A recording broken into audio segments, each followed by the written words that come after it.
there. Welcome into Fantasy Baseball today on Monday, June 17th. I am Frank Stampfl, joined by Scott White and Chris Towers. First and foremost, happy Father's Day to you, Scotty, and to all the great dads out there. How'd the weekend go? Did you celebrate with the family? I see the shirt. Best dad ever. Let's go. I got a new shirt. Best dad ever. And it's like Braves branded. So, best dad ever. I think there may be, I will allow that there may be a certain amount of hyperbole there. We don't right. Like keep they only think that because you're their dad, right? Like Right. they haven't had any other dads. Well, we don't keep precise rankings of these things, to be perfectly honest. I could be, but probably there's some. You're in the I will glove. say, in the glove, yeah. I will say without certainty, with complete certainty, I mean, that I am the best dad on this podcast. I don't think either of you could dispute that. Yeah, that makes sense, I think. I don't know. I mean, Chris is a pretty good cat dad. That's at least from what that's I true. That's true. Good. Anyway, today on the show, tons of big injuries to talk about. Looking at those Dodgers, unfortunately, we have all the waiver wire moves, starter sit questions, and much more. But let's just get right into it. Rip the Band-Aid off because it was a rough weekend for the Dodgers, at least on the injury front. Mookie Betts suffered a fracture on a bone in his left wrist and does not need surgery, but will be out, quote, for some time, according to Dave Roberts, who also said Miguel Rojas is expected to see the majority of starts at shortstop while Mookie Betts is out. And Betts entered Sunday as the 17th overall player in Roto, 7th best hitter in head-to-head points, universally a top, I would say, 5 or 6 player drafted in every draft this year. So obviously this is a really, really big loss for fantasy. And especially from a versatility perspective, I mean, you're playing this guy all over the place. It's outfield, second base, shortstop. So I guess let's just hit on the replacements right at the top. And Scott, some of your sleeper hitters for the week, this upcoming week in the outfield, pretty good group of outfielders at least. Andy Pages, Ian Happ, Alec Burleson, Jacob Young, and Charlie Blackmon. I believe 3 of those names will have some amount of games in Coors Field this week. Yeah, and Charlie Blackmon, all of them, which is why he's even on the list. And he was a replacement for Jesse Winker. Remember when we talked about this Friday, Winker was on this list, but he suffered a knee injury of his own. Doesn't sound serious, but it's not worth gambling by calling him a sleeper hitter when he could miss some of this week. So, yeah, I mean, among those available enough in CBS Sports Leagues to qualify for this list, I would say those are your best choices for this upcoming week. And maybe you should play week to week. I don't, broken bone, no surgery. I'm hopeful 4 to 6 weeks. Like maybe right after the All-Star break, we could see Mookie Betts back in the Dodgers lineup. So maybe it won't feel that long. If you don't want to resort to the waiver wire, the chances even over a 4-week period of a waiver wire outfielder giving you anything close to Mookie Betts type production is pretty low. Nolan Jones just came off the IL. He's only 81% rostered. That's if you're in one of those leagues, I think he's the obvious choice, right? Well, yes, if you can pick him up, yes, that's somebody who could emulate Mookie Betts' production over a short period of time. Obviously got off to a horrible start before the injury. But we didn't lose faith in him. And I think he's struck out only once since returning. I had 3 hits today. Twice in 3 games. Yeah, 4 for 8 with a stolen base, 5 walks to 2 strikeouts in 3 games since returning. So he's already looking better. I wasn't even talking about from a pick him up perspective. I was just saying if you want to play the trade market, I think Nolan Jones would still qualify as a pretty good buy low candidate. And you could probably get him for dirt cheap too. I thought it was encouraging that coming back from both back and knee injuries, he's already out there running. Stole a base this weekend, so I thought that was pretty encouraging for Nolan Jones. How about some of the other positions you might be using Mookie Betts at second base or shortstop? At second, Nick Gonzalez is 71% roster. Joey Ortiz is 65%. Willie Castro, you could play all over the place. He's 64% rostered. And Luis Garcia does have the 6 games this week, 3 of those in Coors Field. He is 40%. And then at shortstop, also Willie Castro, who I mentioned. Mason Wynn is 60%. David Hamilton, who just stole 4 bases on Sunday Night Baseball. The Red Sox in general just went wild career high, franchise record, 9 steals in one game against the Yankees on Sunday Night Baseball. Chris, is there anyone there that specifically stands out in the middle infield? Names like Gonzalez, Ortiz, David Hamilton. Yeah, I mean, a couple of weeks ago, we were talking a lot about if Mason Wynn is hitting leadoff for the Cardinals. Well, he has led off every single game in the month of June so far. So that is one that, I think he can hit 280 with 10 homers and 20 steals over a full season, possibly more.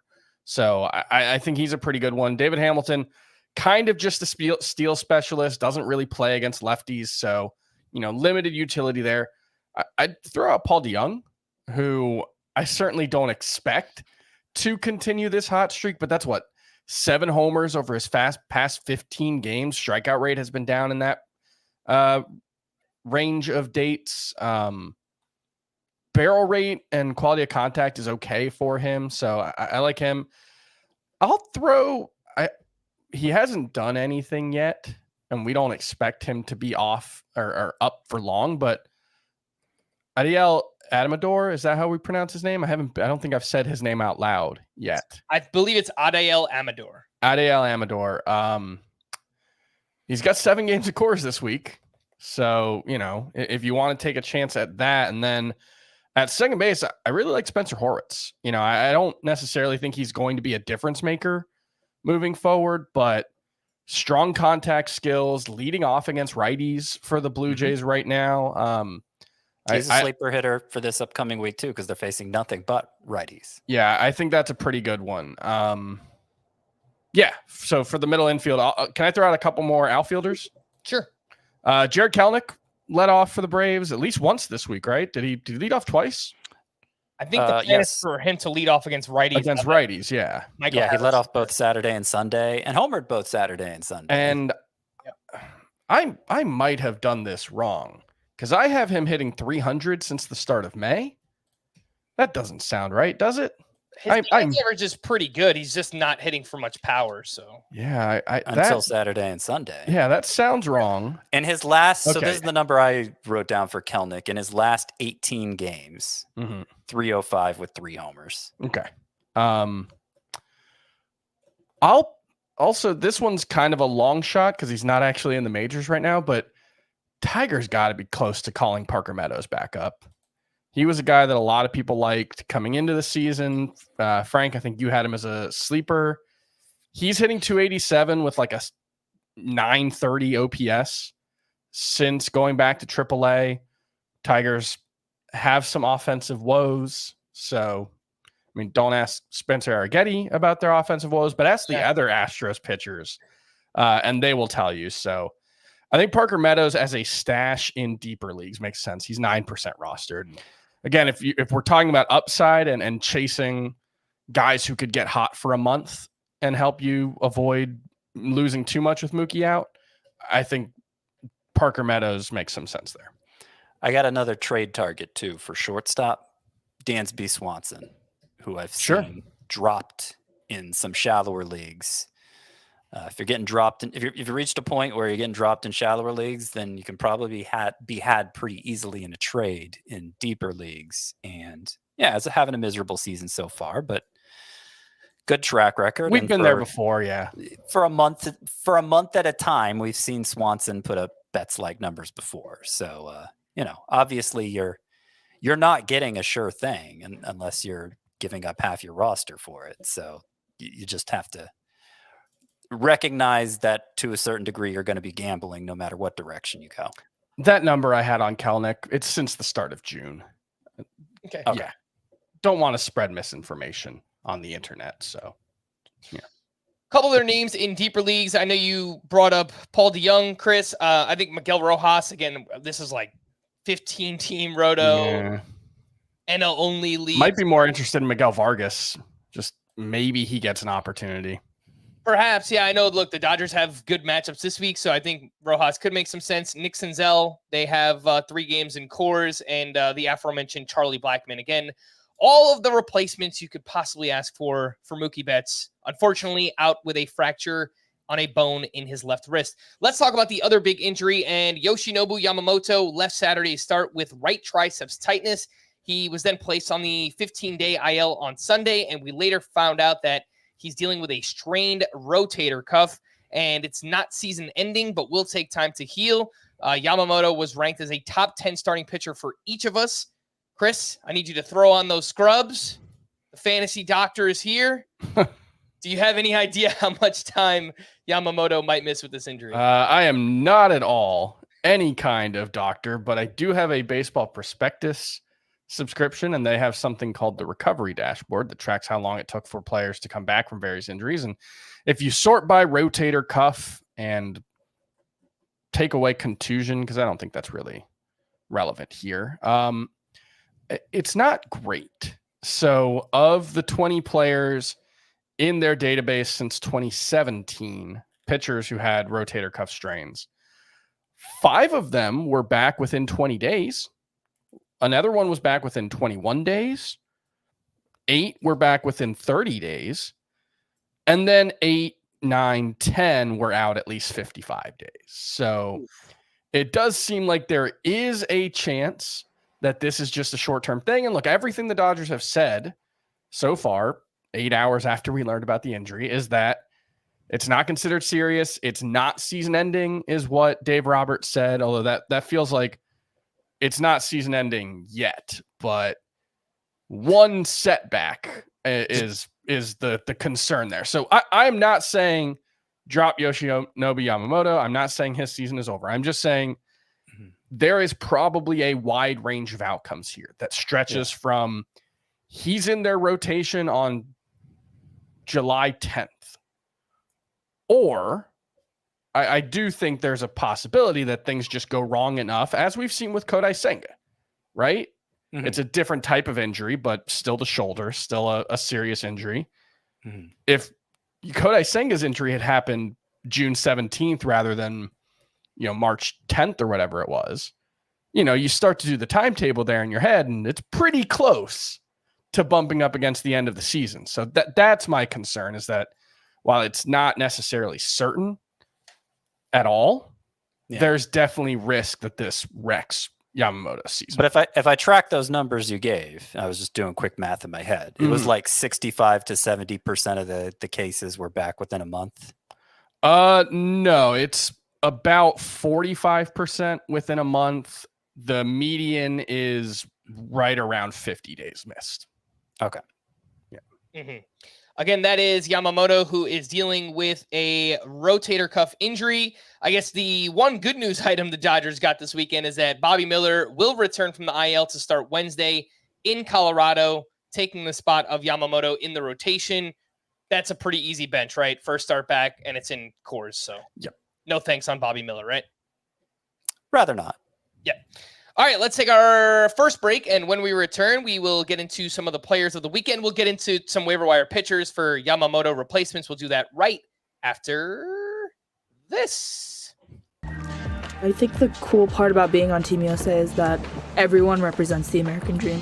Whether you're a white, straight male athlete or me, who's an Asian American, queer female athlete, I want to be the beacon of hope that a lot of other people don't have.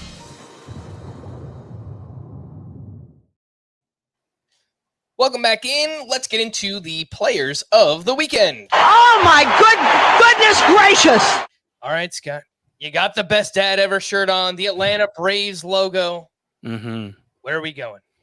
I mean, I think the biggest story of the weekend was the Braves lineup, because it seems like right at the point we noticed they were a good matchup for pitchers, the Braves lineup, they stopped being a good matchup for pitchers. So we had 3 pretty highly regarded fantasy pitchers go against them this weekend in that Rays series: Zach Littell, Ryan Pepio, and Zach Eflin. And they all got knocked around pretty good. And specifically for the Braves hitters, well, we talked about Jared Kelenic being moved into the leadoff spot, and what he did. Had 3 hits Saturday in addition to that home run, by the way. Austin Riley, guy we hadn't heard from all year. He homered in all 3 games of the series and was hitting the ball very hard overall. Went 6 for 10 for the entire series. Matt Olson, he homered on Saturday and went 3 for 3 with a double on Sunday. And now in his last 33 games, so, pretty long stretch, Matt Olson is batting .332 with 7 home runs and OPS near .950. Still waiting for Ozzy Albies to heat up. But overall, this lineup appears to be trending the right direction. I don't know that I'm as comfortable. I don't know that I was ever comfortable starting 2-start Reese Olson, White Sox and Braves, but those were looking like 2 pretty good matchups on Friday. White Sox remains a good matchup. I'm not so sure that Braves matchup is good anymore. And, and this turnaround for the Braves lineup kind of presents hope for the entire league. I believe the Braves were still, even throughout their struggles, they were the class of baseball in terms of exit velocities. Mm-hmm. And so that made them a crystal clear case of, okay, if league conditions improve, these guys are going to go off. But, we're just talking about Dansby Swanson. A bunch of other hitters with well-established track records are still performing well below expectations. And it is heating up. I know in that game Ryan Pepio started in Atlanta, it was 94 degrees, and he talked about how he just got gassed. Plus the ball travels better and hotter, and it carries better, I should say, in hotter and more humid weather. And, hopefully this is an example of what could be to come for the hitter class in general. Let's hope so. And you touched on the name. I thought the biggest name, or the one that I was most encouraged by, was Austin Riley. The fact that it's been, he was 3 home runs entering this weekend on the season. He doubled that in 1 weekend's worth of action. So hopefully this is the start of the turnaround for Austin Riley, and hopefully you bought low while you could, because it looks like that window has slammed shut. If I could say one more thing real quick, I'm not sure. Are we going to talk about Zach Littell later in the show? I have him as part of a drop-o-meter, but okay, you can talk about it now if you want. Yeah, I think he's pretty droppable, because now in this month he's pitched 14 innings, given up 12 earned runs on 26 hits, so nearly twice as many hits as innings pitched. Only 7 strikeouts in those 14 innings. He just does not seem to have enough. All right, Chris, let's go over to you. Player of the weekend. DJ in your box scores, unless you play on CBSSports.com, then he's David John Hertz. David John is a single name, yeah. Single one-word name, David John. Why? His mama named him David John, so I'm going to call him David John. Why is it Joseph Ortiz, Frank? These are not questions we're meant to know the answers to. Nathaniel Lowe versus Joshua Lowe. Who knows? Either way, DJ Hertz, David John Hertz, was phenomenal this weekend. It was against the Marlins. There were a lot of pitchers who did really well against bad lineups this weekend, but he did better than just about anyone. 13 strikeouts over 6 innings of work, gave up 1 hit, no earned runs. He got 25 swinging strikes, 21 swinging strikes on 84 pitches, 13 of them with the fastball, 6 with the changeup. This is a dude who has a 33.5% strikeout rate for his career at the minor league level. Do not ask about his walk rate. David John Hertz does not like to talk about his walk rate. It's 15%. That's really, really bad. Yeah. I think this is probably a blame the Marlins situation, but this guy has pretty good stuff. I mean, the strikeout rate in the minors kind of speaks for itself, but he's got this like crossfire delivery. I'm trying to figure out who he reminds me of. There's a little bit of like Mackenzie Gore, but he's more sideways and not quite as big. But either way, the fastball, for only averaging 92.8 miles per hour, was really impressive. The changeup played really well off of it. Mm-hmm. In all likelihood, I think DJ Hertz is probably not going to matter for fantasy. I think the walks are probably going to be too big of an issue, and he will just kind of be a guy who occasionally blows up, but for the most part is not very good. But I mean, we had to talk about him given how good he looked in this one. And I've put in a few waiver wire claims for him. I actually don't love that I added him in Tout Wars where I have to start him at Colorado. That might go poorly, but I need to make up ground in the non-relief pitcher categories. So, we'll see. But yeah, I think he's worth adding just in case. You show this kind of upside, we're going to add you. I mean, for those 15-team leagues, roto leagues, where normally anytime you get a breakout start for a pitcher, that's the number one pickup when waivers run Sunday night. I did not put particularly big bids in on DJ Herz, and I won him in 2 of my 315 roto leagues because it just seemed like everyone was so disinterested. He's done a better job with control in the majors so far. We're talking about 3 starts, but it wouldn't be unprecedented for a pitcher to come up and start walking fewer batters. It's not like his control was quite Joe Boyle level in the minors, but it wasn't good. Remember Luis Gil. I mean, I'm not saying he's going to go Luis Gil, but Luis Gil had a 18% walk rate in April. He's an unconventional pitcher, DJ Herz. You mentioned the low velocity, but I was reading the scouting report on Baseball America. Hitters say it's a deceptive fastball that catches up to them quickly and plays beyond its velocity. And then he has a great changeup to go with it. Yep. So you could see that working out if he's able to throw enough strikes. And, we were complaining about Mitchell Parker's walk rate in the minors for the Nationals, and he's come up and been a control artist, and Jake Irvin's made huge strides with control for them too. So I don't know if there's something going on with their development program there that might help address this issue for DJ Herz. Remember that sign everybody was making fun of in spring training? They had a sign in their bullpen that said, "It doesn't matter how hard you throw ball 4. Where you at, nerds? In your face." I don't remember that, but that's maybe something to that. When you mentioned that the fastball plays up for DJ Herz, I wanted to look into the extension, and it turns out he's 74th percentile through his first 3 starts. So that's pretty good for a guy who's 6'2". He's not huge. I think it's something that obviously could help with that. And I think long term, he probably needs like another pitch, a third pitch that's reliable. But I mean, a good extension fastball up in the zone with a really, really good changeup. Yeah, he can surprise, I think, with some decent starts here or there moving forward. So just wanted to throw that out there with DJ Herz. For me, it's going to be Hunter Brown, who has turned his season around. And this is a name much more so for shallower leagues compared to someone like Herz, who's only like 14% rostered. But Hunter Brown at home against the Tigers this weekend threw 7 shutout innings, 5 hits, 0 walks, had 9 strikeouts, 15 whiffs on 96 pitches. He continues to tinker with that pitch mix. He's gone away from the fastball. He threw a lot more sinkers in this start. He added more cutters and sliders as well.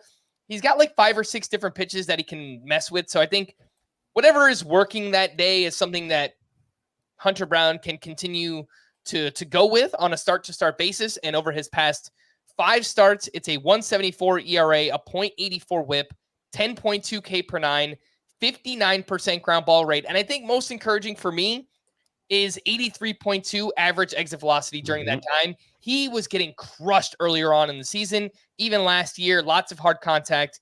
That has completely turned around for Hunter Brown, who is 75% rostered, and he's at the White Sox this week. So might only be out there in like 10-team leagues, 12-team points leagues, but I think you mentioned to the top of the waiver wire. Well, not quite to the top. Him versus Taj Bradley. Taj Bradley's rostered in basically the same number of leagues. I think Brandon Pfaadt's right in the same range. I would go. Pfaadt had a very nice start this weekend as well. All 3 sleeper pitchers for next week. I think I'd go Bradley, Brown, Pfaadt. Bradley, Brown, Brandon in that order. Yeah, I agree. But you mentioned the sinker. He didn't throw that pitch before May 5th. And since then, he has a 2.58 ERA with 52 strikeouts and 45 innings with only 15 walks. It's like a 8% walk rate. So that's really good production from Hunter Brown over, a month and a half now where he made a significant change to his approach. So I think it's potentially significant. And that four-seamer was the main pitch getting Mhm. crushed. The average exit velocity on it this year is 93 miles per hour almost. It's still his most thrown pitch for the season, but he's been fading that four-seamer throughout this good stretch, only threw it 17% of the time in this last start. So, yeah, talented pitcher, seems to be trending the right direction through a deliberate arsenal change. I think those check a lot of boxes. Want to give an honorable mention to the Red Sox, who I already kind of mentioned earlier, but a franchise record with 9 steals against the Yankees on Sunday Night Baseball. Jarren Duran, 2 for 4 with 2 more steals. He's now up to 17. David Hamilton, 4 steals in that game. He's up to 18 in just 47 games. He's 41% rostered, and I think the top option if you're looking for speed right now is David Hamilton. Cedar Rafaela is, quietly doing some things, 3 for 4 with his 9th steal. I believe he had another 3-hit game this weekend. He's got 7 homers, 9 steals on the season, has that triple eligibility, Rafaela. And then Bobby Dahlbeck and Dom Smith also swiped a bag each. One more shout out to the New York Mets, who are 5-0 since Grimace threw out the first pitch on Wednesday. That's right. That Grimace, the big purple blob from McDonald's, threw out a pitch, and the Mets are undefeated since. I absolutely. It's so funny. It's great. I genuinely love Mets fans because they hate their team, and they're right to do so, but they embrace weird stuff like this. That's the kind of fan base I can get behind. Quick reminder to sign up for the FBT newsletter if you haven't already. If you're watching us on YouTube, you can scan that QR code that will take you right to the website where you click on the FBT logo, you punch in your email address, and it's easy as that. You'll get an FBT newsletter delivered right to your email inbox every weekday for free. Let's hit the news and notes. And another big injury that came out on Sunday, Corbin Carroll left with left side discomfort and will undergo an MRI in Phoenix on Monday. And I haven't seen anything else but the fact that he's going for an MRI. We probably should plan to be without Corbin Carroll this week, I would imagine. And you're probably welcome the excuse to sit him. Yeah. I mean, he was kind of turning it around a little bit, but not like average, with homers. Yeah. As we mentioned earlier, some potential replacements in the outfield for this upcoming week: Andy Pages, Ian Happ, Alec Burleson, Jacob Young, and Charlie Blackmon. Michael Harris was placed in the IL Saturday with a grade 2 left hamstring strain. Does not have a timetable to return. Ramon Laureano had his contract selected from AAA. And as we mentioned a few times, Jared Kelenic was moved up to leadoff. I think in 5 outfielder leagues, that's a pretty natural replacement. If you were relying on Michael Harris, you can look at somebody like Jared Kelenic in his place. Kyle Bradish, this is pretty scary, was placed in the 15-day IL with a right UCL sprain, the same UCL that's already damaged. And it was either last week or the previous week before that, he had his start pushed back, and they didn't really give any reasoning why. And perhaps this is something that was surfacing, and then he came back and threw an absolute gem. That's what's crazy is he's pitched so amazing. Yeah. Yeah, I mean, that was the thing that was always tough about ranking him since he came back, is he's looked like a significantly better version of himself, but it always felt like a sort of Damocles thing where it was just hanging above his head, and now it dropped. It dropped. Yeah, I got good references, guys. I'm on my game tonight. Of all the injuries that happened this weekend, the Kyle Bradish one, that feels like the potential season ender to me. I'm kind of operating under that assumption. Yeah. I haven't dropped him in the leagues where I have him. I mean, the leagues where I have him, I can put him in an IL spot, but I was tempted to just to pick up another IL stash instead. Yeah. It probably is good news for Cade Povich, who will stick around in the short term as long as he's pitching well at the Yankees this week. It's a tough matchup for him, but he looked really good in his last start out. Speaking of the Yankees, Garrett Cole made his 3rd rehab start Friday at AAA. He allowed 1 unearned run over 4 1/3 innings. He struck out 10, and he could make his debut this Wednesday against the Orioles. Yes. The Yankees announced that Nestor Cortez will pitch Tuesday. Luis Gil will pitch on Thursday. Wednesday is currently listed as TBD, which makes sense to be Garrett Cole. And who else is coming back this week, Frank? Who else? I'll tell you who. Max Scherzer made another rehab start on Saturday at AAA. He allowed 3 earned runs over 4 2/3 innings. He struck out 8, and that is expected to be his final rehab start. Are you guys good throwing both of these guys out there? This is where I stormed my way to the top of the Tout Wars standings. Waited half a year for this. Just wait till Kodai Senga joins them. I'll have the best pitching staff ever. And I mean, I'm for sure activating them in that 15-team league. Yeah, you know what? I'm probably going to start Garrett Cole in every league where I have him. Did you guys see what the pitching matchup was at the Round Rock Express versus Tacoma Rainiers game on Saturday? Couple of Cy Young winners, Max Scherzer, Dallas Keuchel. Oh, God. Sorry, I'm just looking up the StatCast data. Scherzer's fastball velocity was significantly down, which it has been throughout his rehab assignment. He's coming back from back surgery. He averaged 92.1 miles per hour with his four-seam fastball. That's 1.6 miles per hour down from last year. He got 12 whiffs on 79 pitches. That's decent, but against AAA players, it's pretty much what you'd expect. So I can't say my expectations. I wrote about all the IL stash pitchers last week. I realized I forgot Shane Baz. That was on me. But he's not on the IL anymore. So that's why I didn't. Okay, that's why I was looking at the IL and he's just optioned. Yeah, he was okay. Scherzer was not in the I'm expecting an impact. I'm expecting Garrett Cole to make an impact. I'm hopeful, but was the heading I had Max Scherzer under, just because he's 39. I think he turns 40 in a couple months. The velocity's down. I'm hoping. That's Max after Scherzer how many starts, though? Like, I assume he's not totally built up yet. Yeah, I mean, he's made, I think, 4 or 5 starts over the course, but obviously that was with the shutdown from the thumb issue. So, okay, so you're counting that in there. He's probably, in mid-March form, and so maybe he gets back. And obviously, Max Scherzer's a aggressive and competitive fella. And so I'm sure pitching in the majors will probably get him a little hyped up. And, he made 2 since coming back from the thumb injury. He's made 2 starts in the minors. Mm-hmm. Again, that was Max Scherzer, who will be back this week. Trey Turner will also be back and expected to be reinstated from the IL Monday. He's been out since May 4th with a left hamstring strain. Get Trey Turner back in your lineups. William Contreras was evaluated for a concussion after Sunday's game. He took a shot to the head on a collision at home plate. It's pretty worrisome, the fact that it happens here on a Sunday. Yeah. Concussion's not really anything to play around with. So I would say, let me tell you, make sure you have a backup if you have William. And let me tell you who your backup plan should be. I'm just kind of fitting in player takes all over the place here so we can skip them later. Tyler Soderstrom. Yes, absolutely. Should be in CBS leagues and anywhere else he's catcher eligible, which isn't everywhere. But he is eligible in CBS sports leagues. He has started. He's become a fixture in the Athletics lineup by merit. So he went 3 for 4 with a home run in game 2 at Minnesota Sunday, doubleheader, 3 for 4 with a home run in game 2. Been playing every day since June 6th. And during that time, Tyler Soderstrom has hit 342 with 4 home runs, struck out 19% of the time, average exit velocity of around 93 miles per hour. So we may be witnessing the Tyler Soderstrom.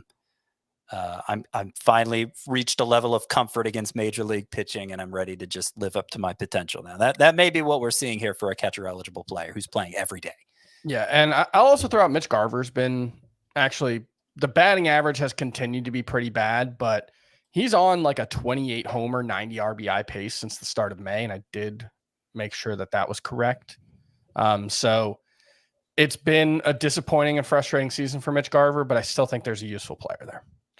Zach Gallen threw a 37-pitch bullpen on Friday and is slated to throw a sim game on Tuesday. He's been out since May 31st with a right hamstring strain. Bobby Miller will return Wednesday in Colorado. We spoke about that. Do not start him this first start back. Bo Bichette has missed 2 straight with right calf soreness. And I saw on Sunday, they reported some improvement, but calves can be tricky. I think this is kind of similar to Corbin Carroll, where you just have a good excuse not to play Bo Bichette right now. Yeah. Yeah, if you can fit an extra shortstop on your roster, it's a good idea to sit Bichette. Mike Trout has yet to progress to performing on-field activity. He's been out since late April with a torn meniscus in his left knee. Clayton Kershaw will make a rehab start at Single A on Wednesday. Definitely someone you should be stashing. I think he's still out there in like 40% of CBS leagues. Kodai Senga threw a 2-inning bullpen on Saturday. He's expected to return shortly after the All-Star break. Brian Wu is expected to start Wednesday against the Guardians. He missed his previous start due to right forearm discomfort, but the MRI came back clean. Brewers manager Pat Murphy said Saturday that Devin Williams is expected to be cleared to throw off a mound soon. Williams remains on track to return just after the All-Star break, and I did not see his roster rate. What do we have on Devin Williams? That is someone we could stash right now, and he is 58%. Yeah. All right. That makes some It's sense. higher than I thought it'd be. Do we expect him to just be the closer again? I would think so. I would hope so. He was one of the best closers in the world. True. But Trevor McGill's been really good, and I hate to lose him. Yeah. Jordan Romano threw from 90 feet Friday. He's on the IL with right elbow inflammation. Wilson Contreras is likely to begin a rehab assignment Tuesday with either AA or AAA. He's 78% rostered. Could be out there in some shallower one-catcher leagues. So I would say if you have the ability to stash a catcher, now is the time on Contreras. Josh Young started a rehab assignment at AAA Sunday. He's been out since April with a fractured wrist. Nolan Jones made his return. We already spoke about that. The Rockies have 7 games this week, so if you have Nolan Jones, I would say get him back in there. Padres manager Mike Shildt said Friday that Joe Musgrove is getting closer to picking up a ball and starting a throwing program. Musgrove was diagnosed with a bone spur in his right elbow in early June. Yu Darvish threw a bullpen on Friday. He said he expects to be that to be sufficient ramp up and will eventually rejoin the rotation without a rehab assignment. Justin Verlander was scratched from his start Saturday due to neck discomfort. He played catch Sunday, and his manager, Joe Espada, left the door open for Verlander to return this week against the White Sox. That's so tough, man. Tough situation because it's a great matchup. Verlander hasn't pitched that great recently, and now he has this injury on top of it. But I think it's been like 2 bad starts in a row, and he had been pretty good before that. And he mentioned that this has been bothering him for a couple of starts, so hopefully this is something that is relatively minor and helps explain why he had, gone from a stretch where he looked really good and was starting to get swings and misses and strikeouts again to, I think it's 9 runs over his last 2 starts. So hopefully this is just a short-term thing. Max Muncy is at least a week away from swinging a bat and doesn't have a timeline for return. He's been out since mid-May with a right oblique strain. Merrill Kelly is expected to be held out through the All-Star break. He's been out since late April with a shoulder strain. Jesse Winker left Saturday with a right knee injury and then was out of the lineup Sunday. Winker said an MRI showed no structural damage. Anthony Rizzo left Sunday Night Baseball after a collision at first base. DJ LeMahieu moved over to first and Oswaldo Cabrera at third. And the Astros officially released Jose Abreu on Friday. Expect John Singleton to get most of the starts at first base moving forward. Maybe Joey Loperfido can work his way back into that mix as well. Some other players who went to the IL this weekend, Kyle Harrison with a right ankle sprain, Elias Diaz with a left calf strain. I think his replacement, Jacob Stallings, could be an option in some deeper 2-catcher leagues. Henry Davis was placed on the 7-day concussion IL, and a few high-profile prospect injuries. Jackson Holliday went on the AAA IL with right elbow inflammation, and Jason Dominguez went on the IL with left oblique soreness. Let's take our final break, and when we return, we will talk about waiver wire pitchers, some Yamamoto replacements right after this. We need your sports news anywhere. We've got breaking news to bring you. Then get your sports anytime you want them. Big trade news overnight to discuss. Because we know you need sports all the time. A lot of movement in the rankings this week. A legend adds to their legacy. We're bringing you that breaking news right here on HQ. CBS Sports HQ, anywhere, anytime, all the time. Welcome back in. Let's talk waiver wire pitchers from the weekend. And the first group could be out there in some shallower leagues. Matt Waldron is a name we've talked a lot about over the past month or so. He was at the Mets. He allowed 2 runs over 7 innings. He is still 75% rostered. The problem at the Phillies this week, don't love that. Hunter Brown, we already spoke about. Kyle Gibson continues to pitch well. He was at the Cubs. He threw 7 shutout innings, 2 hits, 1 walk, 6 strikeouts, and over his last 11 starts, it's a 2.64 ERA, 1.19 WHIP for Kyle Gibson. And his teammate, Miles Michaelis, also pitching well right now. 6 1/3, 1 run, 5 strikeouts to 0 walks. Last 7 starts, a 2.76 ERA and a 0.83 WHIP. Scott, how would you rank these 4? Michaelis, Kyle Gibson, Matt Waldron, and Hunter Brown. I have Waldron ranked highest rest of season, but given that we're talking about a shallow league context where any of these guys are available, I might lean Hunter Brown with the superior matchup against the White Sox this week. And I really like Kyle Gibson's matchup against the Marlins. We have a pretty good idea that who Kyle Gibson is, and it's not somebody you need to be you need to hitch your wagon to necessarily. But he's been reliable so far this year, getting whiffs with that sweeper. I think a good matchups play. So he's a clear third on this list. I'll say Hunter Brown, Matt Waldron, basically 1 and 1A. Then Kyle Gibson, Miles Michaelis, a distant 4th. I think Michaelis and Gibson are kind of the same guy. Gibson gets a few more strikeouts maybe, but they're both fine when things are going well and totally fine to get rid of when they're not. So like if you had Kyle Gibson and for some reason Hunter Brown was available in your league, I'd be fine dropping Kyle Gibson for Hunter Brown. If you had Kyle Gibson and DJ Herz was in your league, it probably just depends on if you need to start someone this week. If you don't, I think I'd just take the flyer on Herz. If you do, Gibson's got the much better matchup, so I'd rather just take that chance. All right, waiver wire pitcher. I'd prefer Gibson to Hertz either way, but fair enough. Waiver wire pitchers part 2. Mitchell Parker turned in a quality start against the Marlins. 6 innings, 1 run, 4 strikeouts, and he's lowered his ERA down to 3.06 on the season. We already spoke about DJ Herz and Tyler McGill. Solid start against the Padres. 5 innings, 2 runs, 5 strikeouts. Had 12 whiffs on 92 pitches. He is at the Cubs this week.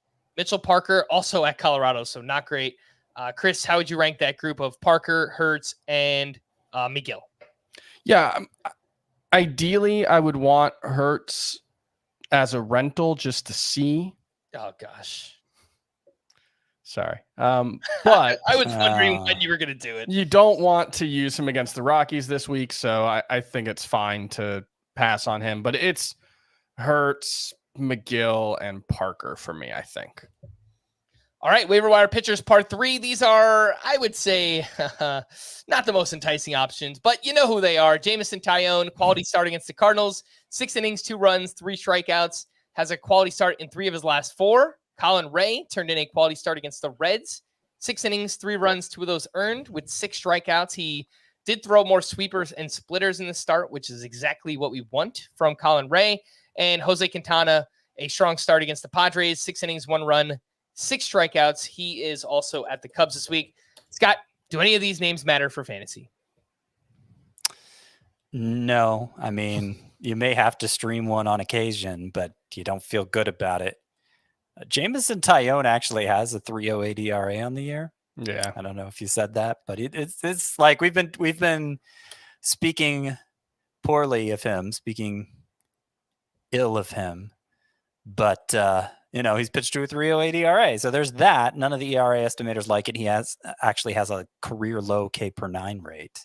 His xERA is actually like 3.70, so it's not abysmal, but yeah, that requires pretty outlier quality of contact stuff given his low strikeout rate. So yeah, I guess he's the best of the bad options here, Jameson Taillon. 2 names in deeper leagues. Keaton Wynn, who pitches for the Giants, was up against the Angels this weekend. 6 innings, 3 runs, 6 strikeouts, had 17 whiffs on 91 pitches, 11 of those coming on his splitter. And Ryan Nelson turned in a strong start against the White Sox. 6 innings, 1 run, 8 strikeouts were a season high for him, had 13 whiffs on 95 pitches. Deep league stuff here, Chris, but either of these names matter. Ryan Nelson, Keaton Wynn. I've been interested in both of them at various points in the past. Wynn has a really great splitter. Nelson has the slider that occasionally looks really good, but I think you'd have to be honestly really just NL only. Yeah. It was a rough Sunday for the rookie pitchers who 1 week ago today we were hyping up. We were excited for the promotions, but Herz and Waldrop of the Braves got crushed by Tampa Bay. 3 1/3, 6 runs, 4 walks and 2 strikeouts, 2 homers allowed. He was demoted after the start. And Drew Thorpe got clobbered at the D-backs. 3 1/3, 8 runs allowed, 7 of those earned, 5 walks to 0 strikeouts. He only threw 53% of his pitches for strikes. Just pretty weird for someone who had such great control in the minor leagues. And as we spoke about earlier in the week, if Drew Thorpe is going to succeed throwing 90, 91 miles per hour, he has to have pinpoint control. There's no doubt about it. So just a really, really bad start all around here. But Scott, if you picked up either of these rookies in redraft, do you just drop after these outings? You are muted, sir. Hey! Sorry, I don't remember ever hitting the mute button. Okay. Yeah, Waldrop, I think you can pretty easily because the Braves dropped him to the minor leagues.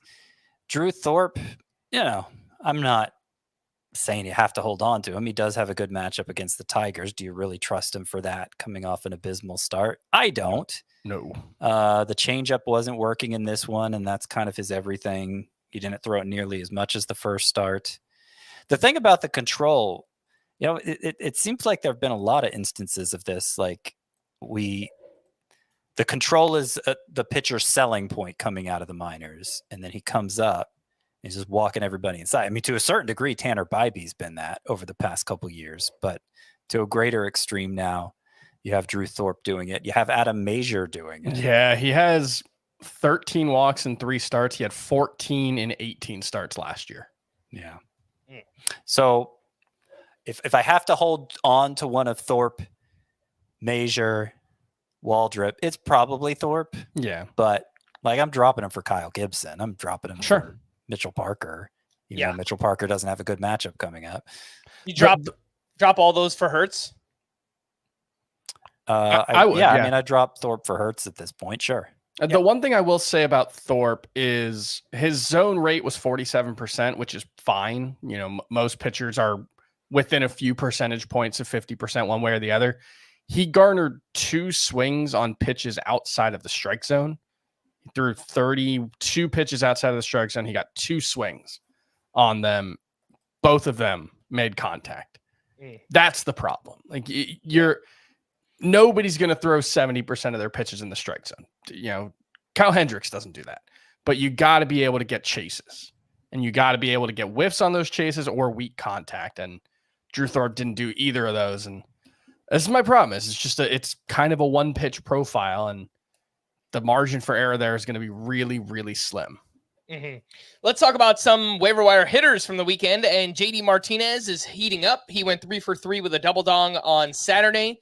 And over his last 4 games, he has 8 hits, 3 homers, 8 RBI. He is up to a 293 batting average, 881 OPS, 67% rostered. If for some reason Mookie Betts was in your utility spot, probably not. But I think JD Martinez could be a decent replacement. We've seen him obviously have great fantasy value in the past. Some other outfielders that are out there, Jorge Soler hitting much better in June. He went 2 for 4 with his 8th home run on Sunday, and so far in June, batting .313 with 2 homers and a 900 OPS. That is Jorge Soler. Tommy Pham returned this weekend, had a great game on Sunday. He went 3 for 4 with a walk, a double, a run, and RBI. JJ Bleday had himself a big double header on Sunday. He went 6 for 9 with his 10th home run. Jared Kelenic, we spoke quite a bit about. He homered on both Saturday and Sunday. And Jock Peterson had another big game on Friday. 2 for 4 with a sock in the shoe. His 9th home run, his 4th steal. Chris, 5 more outfielders here. Who are your, let's say, 2 or 3 favorites? Soler, Pham, Bleday, Kelenic, and Peterson.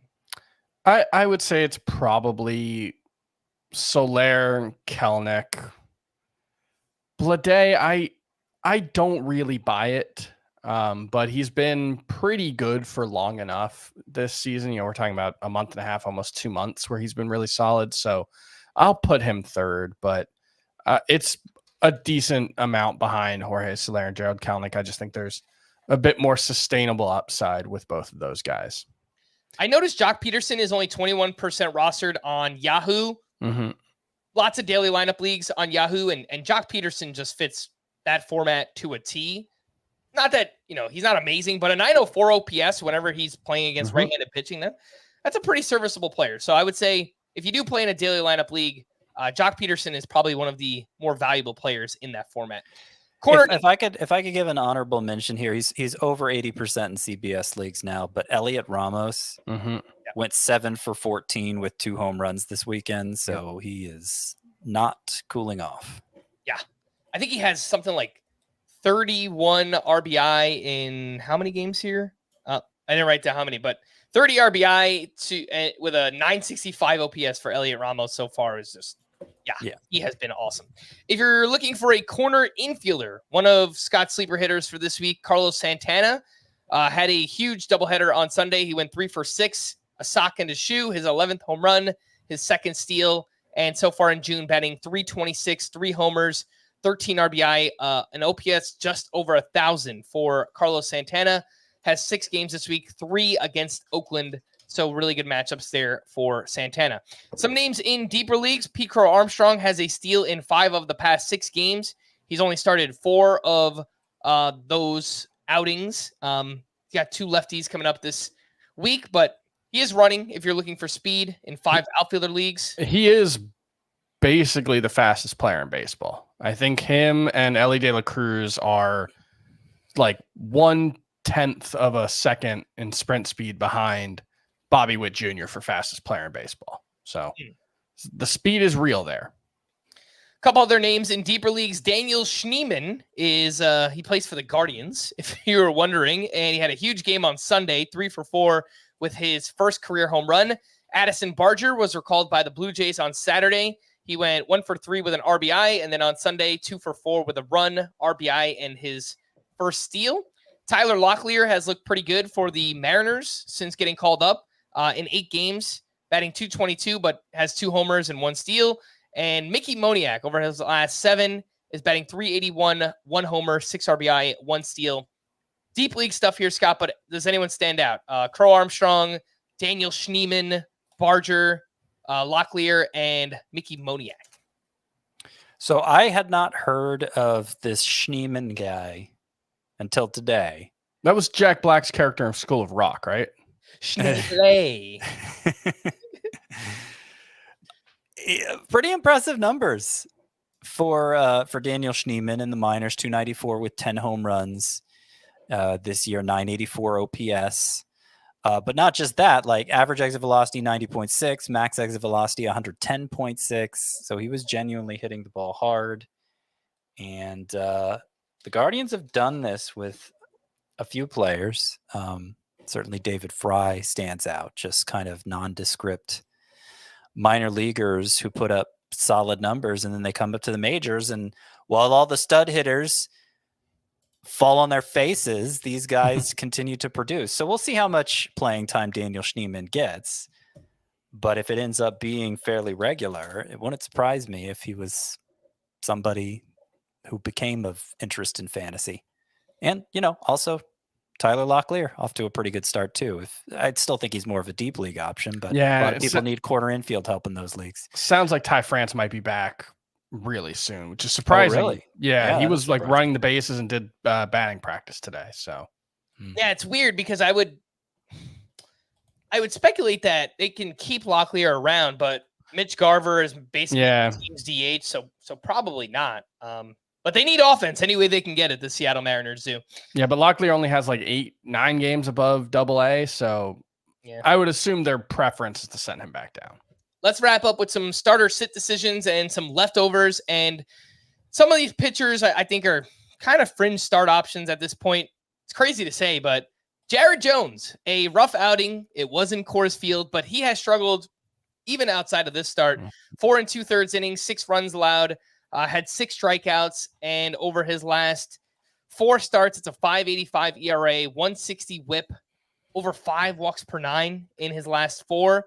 Chris, Jared Jones is 60% started on CBS, and he's home against the Rays this week, which is actually a good matchup. So what do you think about Jared Jones? Yeah, so the last time I looked into Jared Jones, I did a deep dive about a week ago, maybe more, and the biggest issue was lefties were hitting him really hard, especially his four-seam fastball. That doesn't seem like it would be much of a concern against the Rays. They don't have an especially worrisome left-handed core, so I'm still going to start Jared Jones. I know it's been a really frustrating stretch, but I still believe the talent level's super high, and I think he can get back on track this week.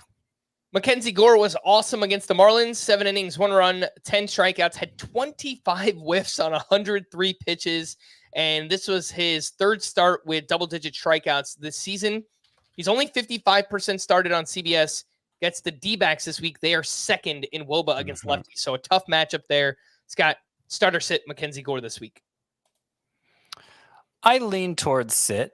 It was the Marlins that he did this against, and it was like he was just blowing them away with his fastball. It had a unusual profile in terms of vertical movement and horizontal movement. It was uncharacteristically dominant for Gore. It's usually his worst pitch, but he was able to just throw it 53% of the time and got half the whiffs on that fastball. So I don't know if that's going to be normally a formula for success for Mackenzie Gore.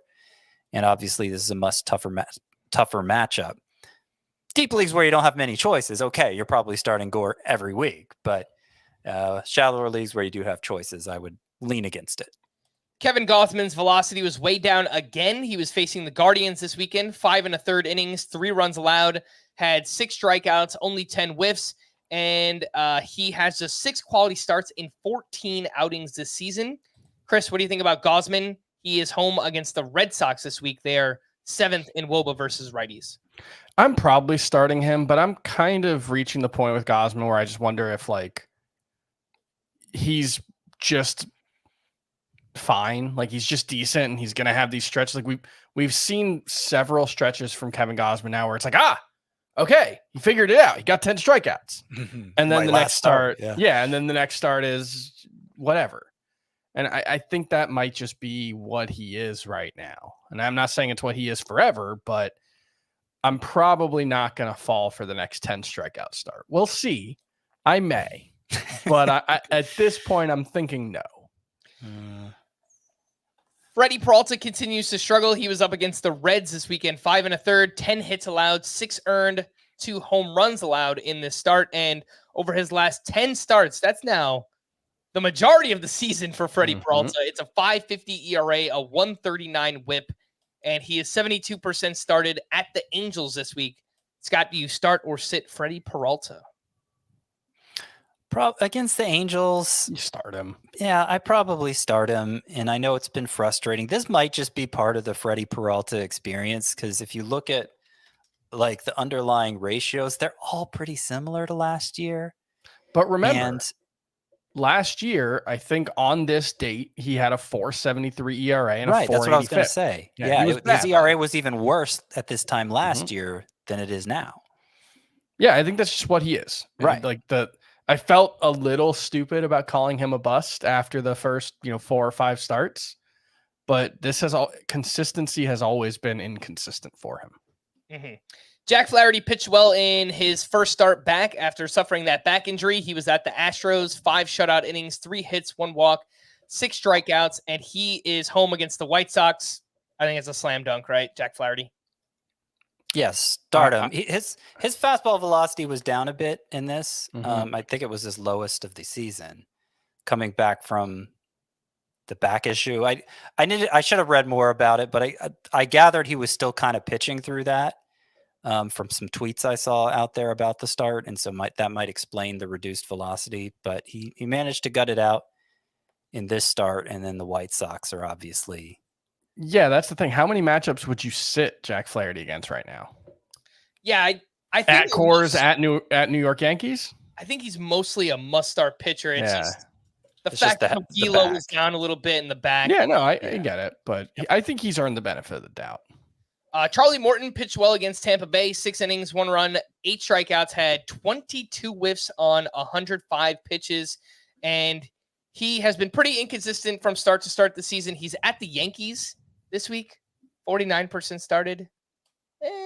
I think Charlie Morton is firmly in, if you can't start him in his next start, you can drop him territory, and his next start's at New York. So I'm not saying you have to drop him, but I think he's totally dropped. He was so good in this start. Yeah, no, and that's the thing is that when players get, he's 40. Mm-hmm. When players get to this point in their career, they can still have those moments. It's just they can't do it consistently. Like I think about Dwayne Wade talked about, he could still dunk at the end of his career. It was the landing that was a problem. That's kind of where Charlie Morton is in his career. Where I think he needed orthotics. I think he was just old. Dunking's hard. Listen, It's pretty hard. listen. I'm the only 40-year-old. I'm only dad on this podcast. I'm only 40-year-old on And this you podcast. can't even dunk. I can't dunk. I thought I was getting old, and I was just getting these getting old kind of pains, and then I got orthotics in my shoes. Changed everything, guys. I'm a big believer in orthotics. Love it. Love to hear it. All right, couple other quick starter sits. Jesus Luzardo, the velocity was way down. It turns out I watched an interview afterwards. He woke up with a sore back. The team was aware, and he just was pitching through lower velocity. He's home against the Mariners this week. I mean, even against that matchup, it's hard to go away from him. But boy, like his fastball has been bad all season, and it was like averaging 95. And that was down about 1.3 per hour from last year. So I'm pretty low on Jesus Luzardo moving forward. I'm pretty worried about it. I think I'd sit him. It strikes me as he's hurt, right? He's pitching hurt. Mm-hmm. We don't know he's pitching hurt, but like this is what it would look like if he was pitching hurt. Yeah. And so I'm worried he's hurt. Now I said that about Max Fried earlier in the year, and he got a lot better all of a sudden. But I'm worried too about Jesus Luzardo. Dylan Cease got crushed at the Mets, 3 2/3, 7 runs, 2 homers allowed in this start. His last 7 outings, it's a 6.27 ERA and a 150 WHIP. And Dylan Cease is home against the Brewers this week. They are 4th in WOBA against right-handed pitching. I'm starting. Yeah, me too. I think I missed this game. Yeah, well, I'm glad Dylan Cease. So he walked some guys in this start, but his struggles recently haven't been walk related, which I take as a very good sign. Actually, Yeah, I mean, his walk rate for the season is 6.9%. That's like 3 percentage points better than his career best. Yeah. He is giving up some harder contact and more barrels than we're used to seeing, but for the most because part, he's throwing more strikes. Yeah. it could be. Bailey Ober looked much better against the Oakland A's, 6 1/3, 1 run, 8 strikeouts, had 17 whiffs on 96 pitches. He leaned a little bit more on his fastball and changeup. Changeup was really good in this start, and he is at Oakland again this upcoming week. How do you guys feel about Bailey Ober? So Bailey Ober, the biggest thing for him this season is the fastball's been getting crushed, and he gave up 6 balls in play with an average exit velocity of 95.8 miles per hour with the fastball today or this weekend. So that was today, right? So that wasn't great, but at Oakland, at Arizona versus Detroit, at Chicago White Sox, at San Francisco is his next 5 starts leading up to the All-Star break. I kind of think I'm just starting him for all of them unless, obviously if he goes out against Oakland the second time and struggles, then the conversation changes. But that's a really good schedule the rest of the way. So I think the tenor of the conversation is going to be different about Bailey Ober at the break. I think my approach to him would be a little different. I think I would consider him a sleeper for all those good starts, but I wouldn't consider him an automatic start. So like if you're not sitting a stud for him regardless of how good his matchups are. If you got a good 2-start option, you're starting him over Ober still. But he's in the mix there with a mostly favorable schedule coming up as somebody you can use if you need to. Some other quick leftovers on the pitching side. Ronel Blanco threw 7 no-hit innings against the Tigers on Sunday. You remember he threw a no-hitter earlier in the season. So to go 7 no-hit again, 8 strikeouts, 15 whiffs on 94 pitches. And they were talking about not starting him this weekend. They wanted to push him back. I think the Justin Verlander injury is why Ronel Blanco pitched today, and he was awesome. I still think he's a sell high, but really good performance. Yeah.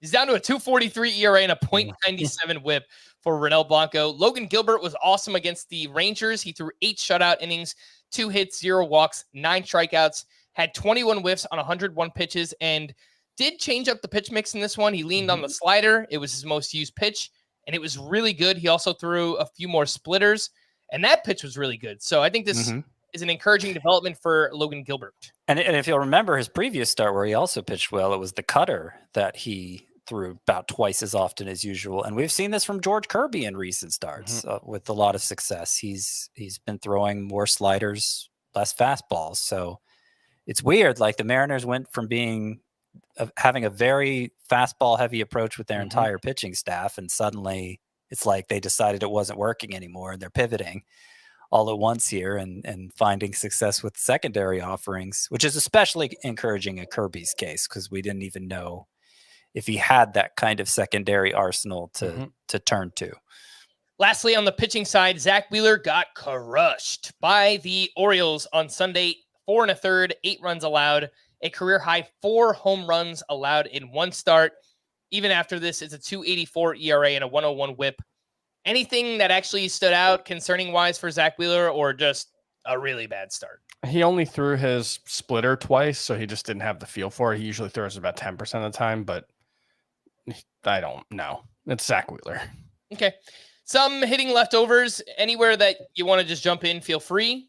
Julio Rodriguez hitting much better in June so far, batting 281, 3 homers, 2 steals, 815 OPS. Jose Altuve had himself a game on Sunday, 2 for 3 with a sock and a shoe, his 11th home run and 10th steal.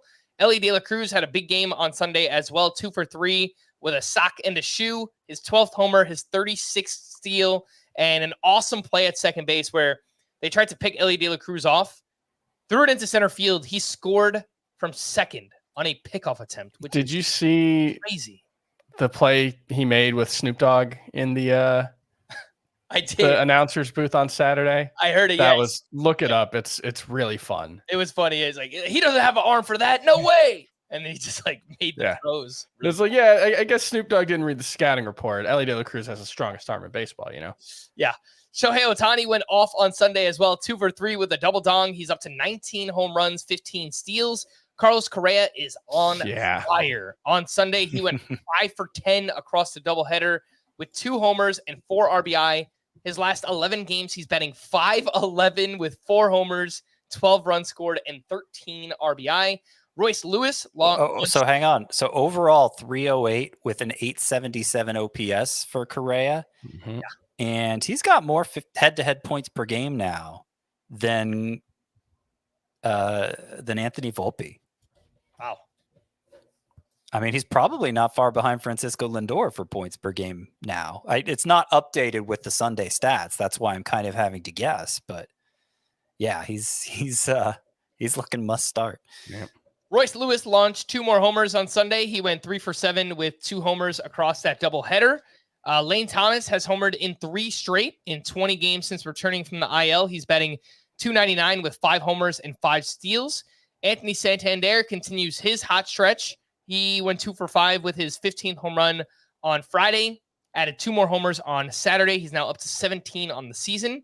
Jackson Merrill, all he needed was a little inspiration. This feels potentially meaningful, yeah. Yeah, he hit that double dong on Wednesday, and then he followed that up with 2 more home runs this weekend. And now Jackson Merrill is up to 7 homers and 9 steals while batting .282.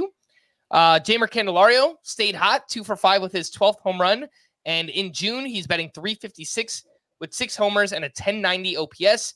Wyatt Langford in 16 games since returning from the IL, batting .271 with 5 steals. Still no power, but he's doing some things. Riley Green had himself a huge game on Saturday, 4 for 5 with a double dong. And Alex Verdugo, big game Friday, his first time back at Fenway, 3 for 5 with his 9th home run and 4 RBI in that one. Some bullpen updates on Friday for the Mets. Edwin Diaz allowed a hit, but he struck out 2 for his 6th save, and that was his first save since coming back off the IL. They just thrown him back in, and so far so good. For the Dodgers on Friday, Evan Phillips was unavailable, and so it was Alex Vesia who picked up his third save. And then on Sunday, Phillips was back in action. He walked one, but picked up his 10th save of the season.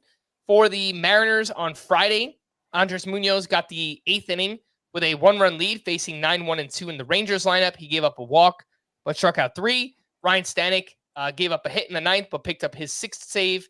And then on Saturday, Stanek got the final out for his 7th save. And it feels like since Munoz kind of dealt with that back injury, like right before that, he was getting all the saves. And now they're kind of moving him around like leverage situations again. So it's just kind of frustrating for Andres Munoz. And for the Blue Jays on Sunday, Yimi Garcia got the 9th inning with a 3-run lead. He gave up 2 runs on 4 hits. He was relieved by Nate Pearson, who got the final out for his 2nd save. And it turns out that Garcia left with elbow soreness. Jordan Romano already out with elbow inflammation. Are you speculating on anybody in the Blue Jays bullpen right now? I think you can put a low dollar bid on Chad Green for this week if you want to, potentially pick up a save or 2. I think that makes sense. To stream or not to stream on Monday, we have Reese Olson at the Braves now. I don't know if it's a good matchup anymore. Jose Soriano against the Brewers. Tough matchup. He's coming off a great start. John Gray against the Mets. Braxton Garrett against the Cardinals. Yeah. I think Garrett against the Cardinals and John Gray against the Mets. He might only go 4 innings, but I think there'll be 4 good innings, and maybe he'll stretch it to 5 and get a win.